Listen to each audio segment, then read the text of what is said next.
Hello, my name is Rufai Adekunle. I am the HOD English Language Department of NTIC, Nigerian Tulip International Colleges. I'm here to share a wonderful piece of information with us concerning a particular and a very important concept in education. I want to start off with the concept of metamorphosis. Metamorphosis, as we all know, is the change of the form of or nature of a thing or person into a completely different one. And if we observe very, very closely, those of us in education, especially teachers in classroom, is actually what we are doing, metamorphosis, trying to change our students from the present state they are in to a far more desirable position and to make better members of the society. And this same piece brought this idea to me because I observed particular teachers far away in the United States, where she was able to turn the life of her students around from one that was disenchanted in education to getting them into the classroom and then getting them focused on their education. And then at the end of the day, getting them all successful members of the society to the point where they even wrote the story of their lives and they became a bestseller in that same country. Now, this wonderful feat was not achieved by accident.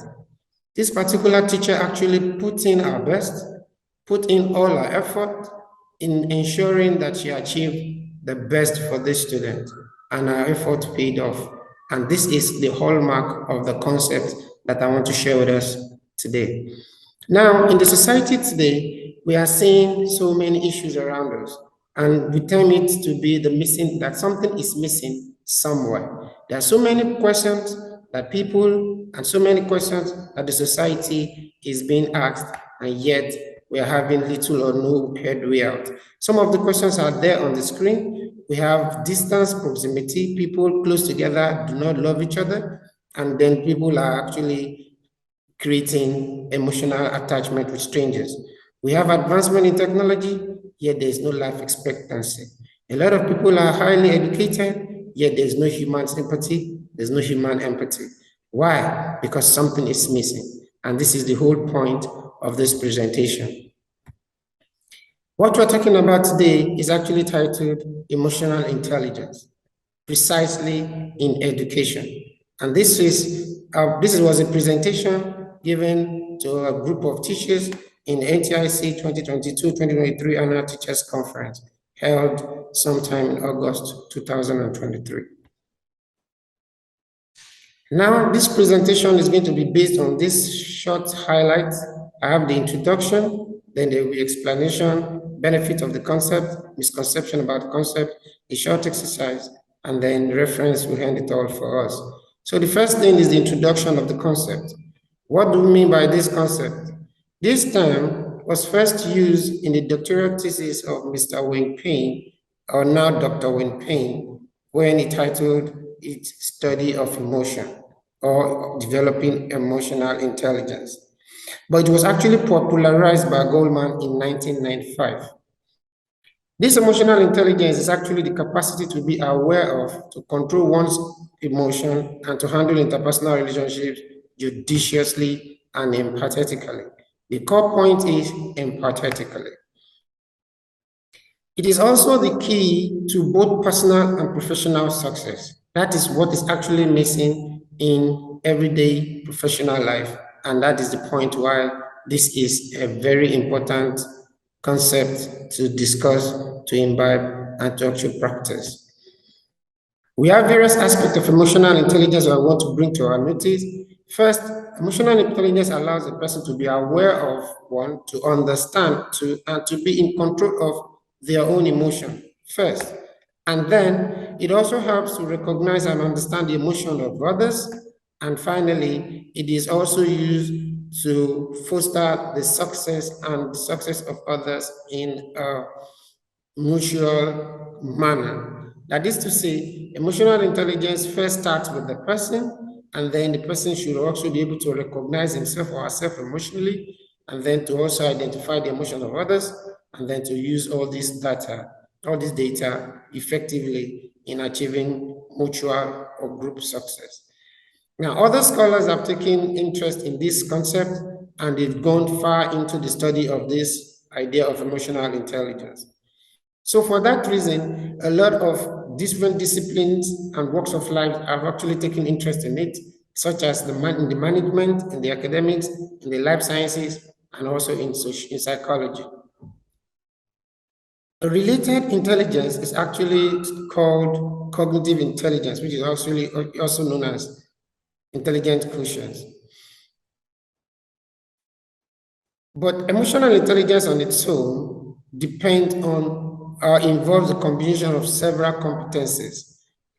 Now, the second part of this presentation is the explanation of what we call emotional intelligence or intelligence quotient.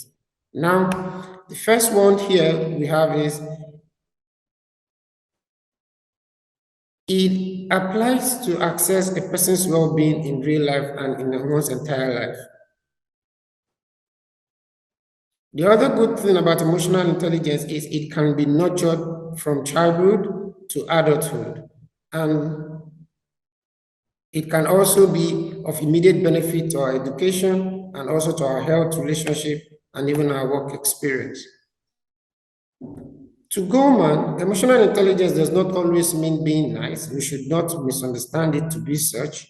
Or it does not mean to give rein to all the feelings and whims and caprices of our students, or rather, it means managing feelings so that they are expressed appropriately and effectively, and also enable people to work together smoothly towards their common goal. That was Goleman, 1998, in his book on page 7. Like I said earlier, emotional intelligence is the ability to understand other people's emotions.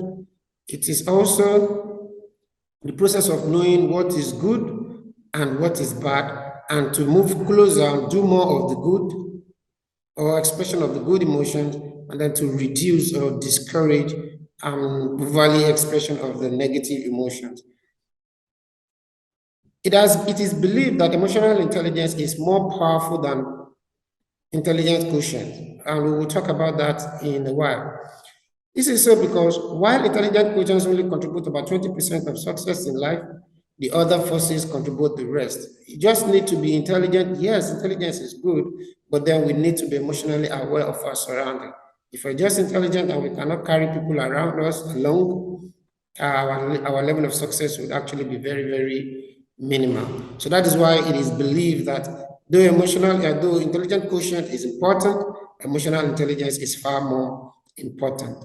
And it actually may be the best predictor of success in life than IQ. This is the belief of some researchers. Unlike IQ, emotional intelligence can be developed and it can also be damaged as a result of one's life experience. Now, to go further into what emotional intelligence is, it will help us, this grid here would help us to understand better what emotional intelligence is all about. So it starts from the right-left extreme here, where we have, it goes from self to relationship management, and then to social awareness. So the first thing about emotional intelligence is self-awareness. What do we mean by self-awareness? First, we should be actively aware of our own emotional status. We should know what angers us. We should know how we react to things and why we react to the things we react to. Then, after knowing ourselves emotionally, we should be able to manage our emotions. Why? We should be able to practice self-control, we should do mood management, and then we should also be able to transform ourselves so we do not become someone who is always angry or who is easily angered because of societal problems or external stimuli that we're responding to. We should be able to self-manage our emotions. After which, after managing ourselves emotionally, then we should also be able to manage relationships around us. Why? It's important because we might not be able to determine how people around us react or behave, but it is duty bound on us to determine how we relate to or how we react to the way people respond or people react to us. Just as we can't control their emotion, we can control our own reaction. That is the point where we have relationship management. We have collaborative conversation there, and we also have learning and coaching on building teams and alliances. This is very, very important because we need people around us. And then if many more of us practice many more of this emotional intelligence skill, then we're going to be having good social awareness. In the society, there are going to be empathy, we are going to be having connection, understanding, and mutual respect, and then there's going to be resonant leadership. So emotional intelligence is actually very important for each and every one of us, but the first person that is talking is actually the person duty bound to kickstart this wonderful circle of emotional experience. Now we have overview of emotional expression, and the person's emotion can be deciphered or decoded within these three phase or three spheres of human expression. The first one is the facial expression. Through a person's facial expression, we can determine to a large extent the person's emotional status. And we can know from the person's face whether the person is angry, the person is contemptuous, if the person is disgusted, if the person is afraid, or if the person is happy, sad, or even surprised. Just by observing a person's face, we can know to a large extent how the person feels. And then, having known how to react to our own emotions, then it will be okay for us. We'll be better able to help the person whose emotion we are observing. We'll be able to help such person. And the second part of emotional expression is bodily expression. A body posture is very important, and mostly it also shows the emotional balance or emotional status of a person. When a person is proud, when a person is ashamed, when a person is angry, or a person is in fear, tendencies are that the person's body posture would also tell. Being educationists, being teachers, and even being concerned human beings or concerned family members, all of these are important for us so that we know how the person next to us is feeling, and then we know how to act immediately to assist and to actually remedy the situation. And the third part is speech expression. Speech expression is the third aspect of emotional intelligence. From the way people talk, we will tend to know whether they are angry or sad. If the pitch of voice, from the pitch of voice, the loudness of the voice, and the rate of the speech, we would know how the emotional intelligence, the emotional level and status of the person we are observing, and then we would react appropriately. So a few of the facial expressions that we have here is what I want to bring up. So everybody has the face, but what we wear on the face is actually what determines our level of emotion, our type of emotion. From here, you can see this is an emotion of surprise. Just by this, by wearing a different face, we can change our emotion to that of anger and disgust. And then here, we can say this face is that of happiness and joy. And then here, we can say this person is exhausted. With a face like this, you can say this person is disinterested, or this person is just not care. The person doesn't care about whatever is going on around or before her. The next phase here shows that one is just not surprised, and the other is a facial expression that shows a laughter, which means extreme level of joy. And then here is actually sorrow, being bereaved, and here again is a state of disgust, and here is another state of disinterested or boredomness. So we can put many words to this, but the words will not be too far from the expression on the face. And before bringing up all these faces, it was just a blank face without an emotion. So just the emotion we wear on our face goes a long way, telling who or what emotion we are experiencing. Now, we can help our students develop emotional intelligence, and in these very following stages. The first stage is to identify. Like I said from the beginning, we should be very keen and we should be very sensitive to our students' emotional status. Why? Because if they are not happy, it is actually going to be extremely difficult for us to teach them. And if you don't teach them, then we have failed at our job. So first, we need, before we even give them the lesson, we need to identify the emotional status. And after having identified, we need to listen to them. Why? Most of the time, learners, youth, young adults, they really have issues going on in their heads that they want to communicate across. But the adult world seem uninterested or seem too busy such that they are not listening. We need to listen to them, and then we need to be empathetic. We need to put ourselves in their shoes. No matter what they tell us, we need to feel what they are feeling directly so that they will know the person listening is actually actively listening, and then this person is going to provide a good solution for them. Afterward, we need to help the student become problem solvers. After having listened to them and having empathized with them, we need to actually suggest possible solutions to them, or we need to draw up scenarios where they become problem solvers themselves. Then we need to also communicate our own emotions. Maybe they are communicating emotion of sensitivity or emotion of serious vulnerability. We too, as human beings, have been vulnerable at a point in our life. So we need to actually share some of these vulnerable moments with them so that they know that they're not just experiencing, they're not the only one having that experience. Even their teachers and the adults at one time had such experience. And that means they can better relate to the person. And the same goes for teachers. For teachers to practice emotional intelligence, first thing is to be open to improvement. Why? Because we do not know everything, we don't know it all. So to be open to improvement is one of the highest display of emotional intelligence. A person whose cup is filled is hardly able to learn a new thing. So how best do we fill a filled cup?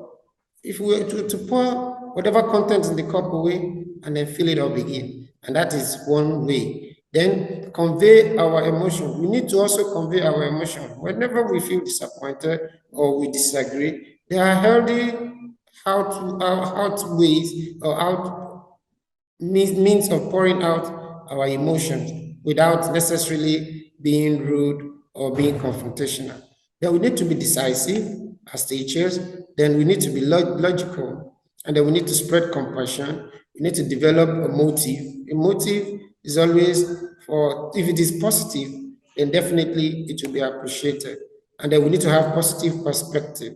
And this is very important because everybody likes being praised. Everybody likes being respected. So as far as emotional intelligence is concerned, if we are positive in our perspective, even when we are given criticism, the criticism will be constructive and it will not be misconstrued. So that is for further reading on the topic of emotional intelligence in teachers. Then we have some activities that we've designed, but we might not be able to take that now because of the nature of this discussion. Emotional activities has some benefits to the students, as we have on the board there on the screen. It can help them to build their interpersonal relationship because now they are less irascible, they are less erratic, they are more reasonable and more empathic. So their relationship with their mates and peers will be more productive and more positive. And if this happens, then their psychological well-being will be improved. They'll have self-respect, self-dignity, and tendencies are that their mates will also respect them equally. And then with this, it will help them build the quality of leadership, and then it will also help increase their level of creativity and motivation. And then it also helps them to increase or trigger self-reliance, they become responsible, and then they also maintain high level of self-accountability. And then ultimately this will translate into their academic achievement, just as we saw in the earlier pictures when I was discussing metamorphosis. Now, benefit to teachers, emotional intelligence is a win-win thing for both the teachers and the students. Now, for the sake in the aspect of the teachers, it is going to enhance and encourage teamwork. It is also going to improve problem-solving skill among teachers. It is going to improve empathy among the teachers. Then there will be mutual respect for the person sharing it and then for the person with whom it has been shared. Then it is going to increase the person's level of professionalism. And then definitely, last but not least, productivity will be enhanced. Productivity in the sense of the success of the student, the personal, professional growth of the teacher, and the overall progress of the management. So we have a few emotional intelligence questions here, and a few of them can be discussed. First, we should take time to know ourselves. Do you take time to know yourself? It's important because understanding how emotions affect your behavior is the first step to managing your feelings effectively. The second thing, you should think before you speak. Many of us do not consider the consequences of our speech before we utter them, and sometimes we end up hurting people unintentionally. We should consider the implied meaning and the connotative and the denotative meaning of whatever we are about to say, so that we will not be misleading or will not be misinterpreted or misconstrued as having meant something and then passing or saying another thing. Third one, we should not dwell. Emotional intelligent people don't dwell on negative thoughts. They always look to the silver lining, and that is important for us. Any unwanted thought should be replaced with positive ones. Then emotional intelligent people also learn from negative feedback. Even if you give a person a negative feedback, a person that is emotionally intelligent will know how to convert the negative feedback into a positive outcome. And by, the person will be the better for it. Accepting criticism can be difficult, of course, but emotionally intelligent people listen to their critics and ask them, what can I learn from this? Emotional intelligence people are also very open to their strengths and their weaknesses. They know what they know how to do well, and they know what they are lagging behind in. And because of this, they are always on the move to improve themselves, to reduce their weaknesses and improve their strength. Emotional intelligent people also show a lot of empathy. When you say a person that is very empathetic, tendencies are that you are in close proximity with a very emotionally intelligent person. Then, emotionally intelligent people practice a lot of good self-care. You take care of yourself, you think you have positive thoughts, you have bright outlook to life, even your health level would increase, your personal hygiene level will improve, and your interpersonal relationship too will be very vibrant. Why? Because where you practice or the person is practicing a very high level of emotional intelligence. No ill feelings, no negative energy, no anger unnecessary, and no unnecessary bickering or anger. So this way, the person is actually doing himself a favor and also doing the world around him or her a favor. Now, there are a few misconceptions about emotional intelligence which I want to quickly run through. The first one is high IQ is the same as high emotional intelligence. This is not true. A person with high IQ might be definitely a very intelligent person, but might actually be a very nasty individual, very wicked, callous, and uncaring person. And we can see that all around in our neighborhood and even on the global fair, where we have very intelligent people, yet they employ their intelligence in the manufacturing of destructive weapons and the destructive materials and even utterances of destructive tendencies, especially from intelligent people. So it's not in all cases that people with high IQ are high in intelligence quotients or emotional intelligence. It is not true, it's a misconception. And there's another misconception that there are gender and generational biases on emotional intelligence or emotional quotient. Emotional intelligence is not limited to a particular gender or a particular generation. Like we said earlier, it's something that can be built from childhood to adulthood. So if that's the case, then it's not limited to a particular gender, a particular generation. Sometimes people believe women are designed or women are naturally designed for a particular profession, especially such that warrant being emotionally stable or being caring and all of that. But that is not entirely true. Emotional intelligence emotional intelligence is actually good for both genders and it can be developed.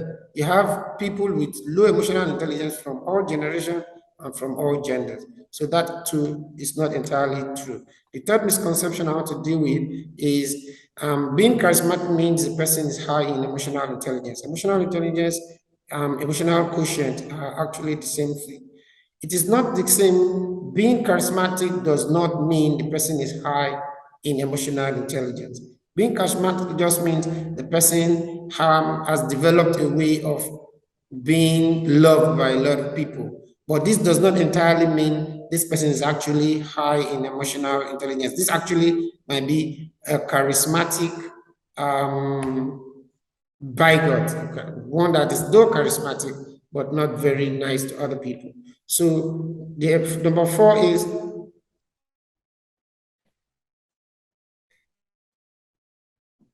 emotional intelligence does not mean getting in touch with your feelings. No. Emotional intelligence means actually controlling your feelings, especially when you want to achieve a particular objective and your emotional status might be a hindrance. So the ability to control emotion is not the same as just letting the emotion run you over. Then next we have emotional people have high emotional intelligence. If a person is emotional, it's different from having a high emotional intelligence. Emotional people are people who actually let their emotion to rule them. It's different from people who actually control the emotions from ruling them. Emotional intelligent people actually control their emotion from ruling them, but emotional people are actually on the other side. It's the direct opposite of emotional intelligence. There's also a misconception that only unhealthy or toxic people need to develop their emotional intelligence. No, our emotional intelligence can actually be improved every day of our life. So there's no end to it. And it is not only for toxic or unhealthy people. No, toxic people need it. Even those that are not toxic need to improve that. So emotional intelligence is just like oxygen. You can never get enough of it. And there is a low ROI on emotional intelligence training. There is a low ROI means low return on investment. That if you invest on emotional training, then you might not get high return from it. That is not true. As a matter of fact, the ROI, return on investment on emotional intelligence training is higher, is the highest you can get on any manner of investment you put on anything in emotion. Then we have activity 3. And finally, I want to end with this. When we have our students, every time our learners are telling us to guess their mood so that we can appropriately make sense to them. So in this kind of a situation, what mood would we call this? Personally, I put this child is angry. And if I'm having an angry child in my class, what do? I first need to address the source of the anger. If not, my lesson will not make sense to this child. And it have been a waste of my time, a waste of the child's time, and actually a failure on my part. So the next one, what mood is this child in? If I have a child in this class, this child is embarrassed. The same way, these are both negative emotions. I need to address the source of this embarrassment. If I am the one causing it, I need to stop whatever is embarrassing this kid.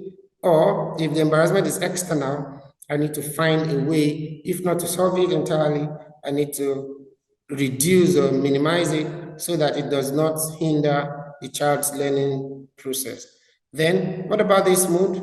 I call this a nervous mood. This is also not a positive mood in an education or in a classroom environment. So when a child is nervous, it means maybe the child is having too much work to deal with in a short time. So is either we reduce the workload or we help this child around to be able to handle the extensive workload that he or she has, or to actually get the nervous state entirely out of this child's mind so that he or she can focus on the lesson. And then when a child is in this mood, do we teach like this? Of course, we still can't teach like that. We need to get the mood to a level when our students are very happy. It's a good sign, but still we need to pause a while and let this child calm down so that he or she does not get distracted from the lesson, from what as a result of whatever he or she is experiencing. And then when we have a learner like this, what mood do we call this? Personally, I call this an annoyed mood. When our learners are annoyed, something is disturbing them. We cannot entirely say as teachers that we are not the ones annoying our learners. We might be doing that unintentionally or subconsciously. So when we see this kind of reaction or response from our learners, we should pause, address the issue, and find out, get to the root cause of this problem. Sometimes you might not be able to take care of this problem in the classroom, but at least once you tell the child that whatever is disturbing you, I want to share it with you after the lesson. That in itself has diffused the child's anger or annoyance to a great extent, and this child is more likely to participate in the lesson than if the child is ignored. So this is important. And then what mood do we call this? I can call this excited mood. This is also a good mood to have on our learners, but during lesson, we should try as much as possible to control this kind of expression or this kind of emotion.